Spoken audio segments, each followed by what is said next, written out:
in order for you to make REO investing successful, you have to have willing and ready buyers in place. This is a big key. So, kind of like what Nick was talking about. You have your buyers first, and you go find them the product. All right. So I already taught you how to get access to all of these landlords. All you have to do is ask them what type of property they're looking for, in what area, what are they willing to pay for those properties, and then you go on to MLS and you find them and you make offers. Okay.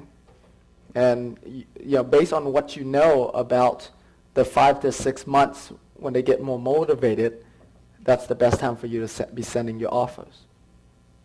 Okay? And I already talked about back-to-back closing funding sources. You need that in place if you're going to do a simultaneous closing. Any question on this? Do you have any questions beyond this? It's pretty... Mike. Can I get some water, please, Yuvia?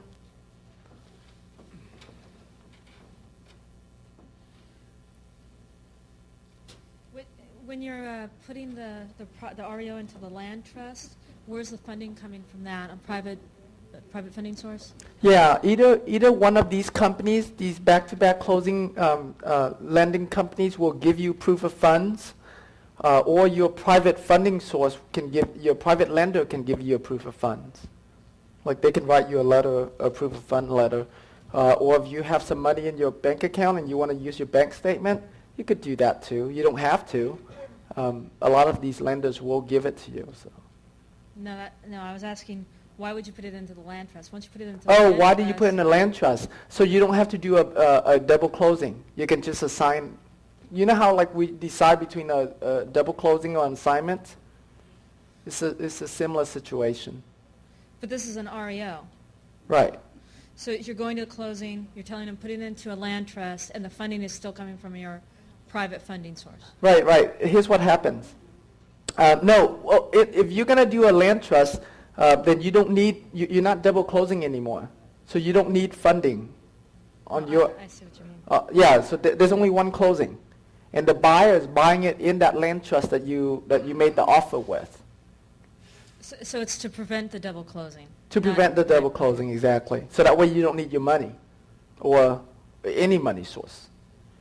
Tim, I used to, this is basically all I used to do is just find REOs and then market them. But when it came to trying to change the buyer, banks would basically never, ever let me do that. So now are you saying that if you're using the land trust, the beneficiary change takes place at the title company at the closing? Right. So the banks have nothing to do with it at that point? Right. Okay. Yeah, the bank doesn't know. All they just know is that the trust is closing it.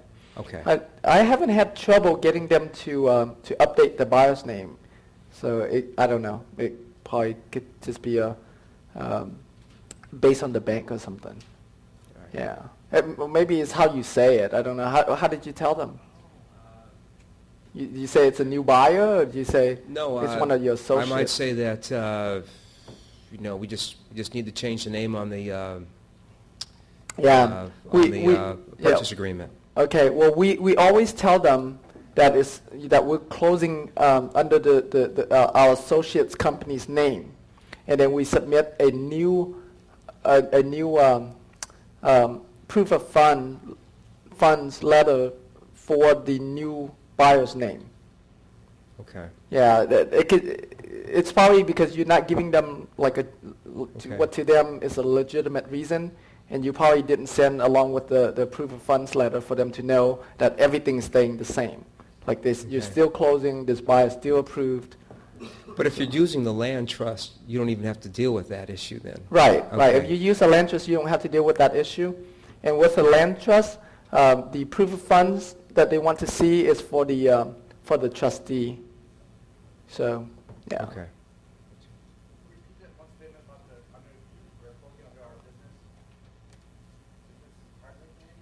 Associates, yeah.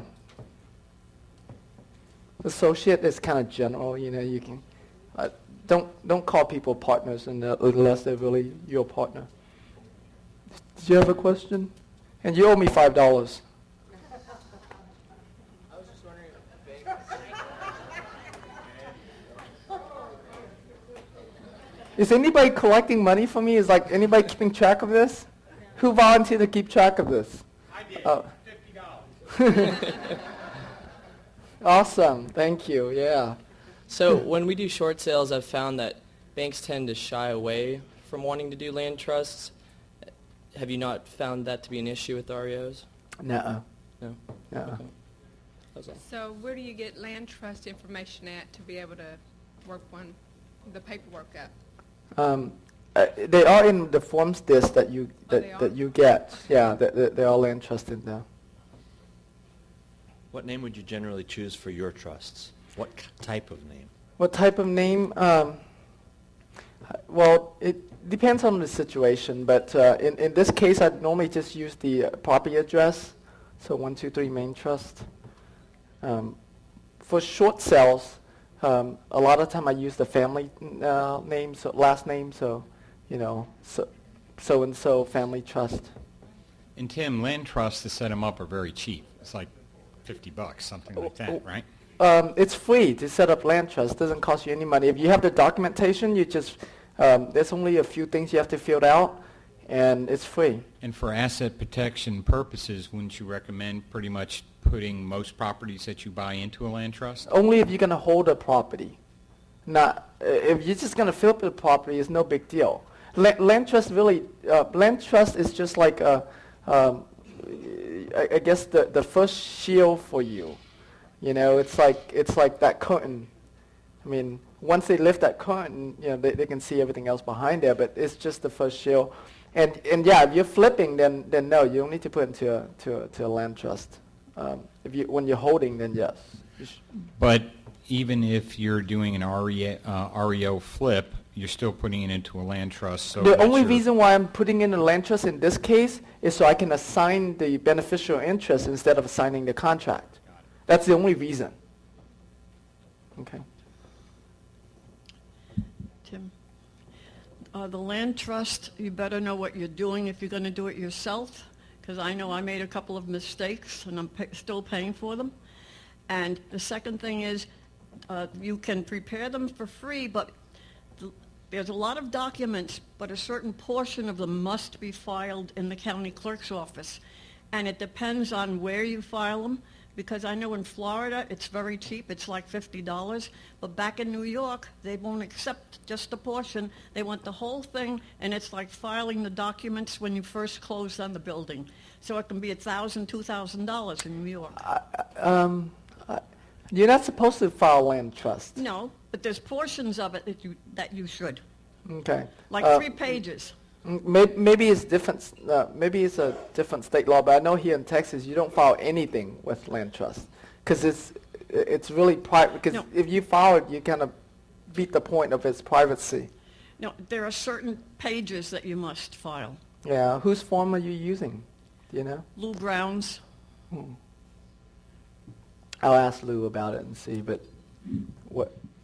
Tim, I don't know if you said this, but I believe the main reason you'd close an REO wholesale in a land trust is because REOs won't let you Right. sign a contract with an assignment. Right. They won't let you say Tim My and or assigns. Right. Right. Right. But you're saying that you are getting banks to have the buyer be 123 Main Street Land Trust and then Tim's lawyer as trustee?